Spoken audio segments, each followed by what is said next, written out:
దేవుని పాదాలు మనం ఆశ్రయించేవారుగా ఉండాలి. అంతేగాని లోక మలినం కోసం మీరు జీవించే విధంగా ఉండొద్దు. అపవిత్రతో నింపబడిన ప్రతి హృదయము పనికిరాని పాత్ర. పరిశుద్ధత లేనటువంటి ప్రతి జీవితము అపవిత్రమైనది. మీకు ఒకటే మాట చెప్తున్నా, మీ క్యారెక్టరే మీకు ధైర్యం. క్యారెక్టర్ మీరు కాపాడుకోకపోతే మీరు బ్రతికి ఉన్నా చచ్చిన వారే. క్యారెక్టరే మీకు ఊపిరిగా ఉండాలా. మీ క్యారెక్టర్ విషయంలో మీరు బహుజాగ్రత్తగా ఉండాలా.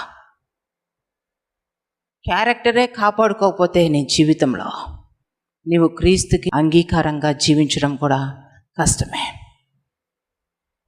కనుక మీరు క్యారెక్టర్ కలిగి ఉండండి, మంచి నడవడిక కలిగి, మంచి ప్రవర్తన కలిగి ఉండండి.